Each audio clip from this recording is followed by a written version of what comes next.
Sir చాలా మంది credit card వద్దంటున్నారు సార్. టార్గెట్ అచీవ్ చేయడం కష్టంగా ఉంది. మురళీధర్,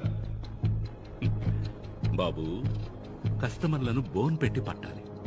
బోన్ మాత్రమే పెడితే ఎలుక పడదు. అందులో ఎండు చేప పెట్టాలి. ఎండి చేప? నీ అన్నదమ్ములైనా నిన్ను నమ్మి 50 రోజులకు వడ్డీ లేకుండా నీకు అప్పిస్తారా?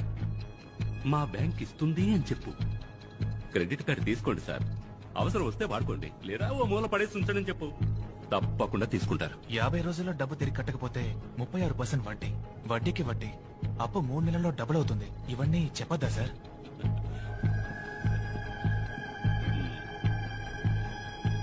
ఈ టై ఎందుకు కట్టుకోమంటావో తెలుసా? డీసెంట్ గా ఉంటుందని. కాదు, పొరపాటును కూడా నిజం బయటకు రాకుండా ఉండడానికి. అబద్ధం చెప్పాలా సార్? మనం అబద్ధం చెప్పట్లేదే బాబు, జస్ట్ నిజాన్ని దాస్తున్నాం అంతే. తప్పు కాదా సార్? తప్పు కాదనుకుంటే జీతం తీసుకోవచ్చు.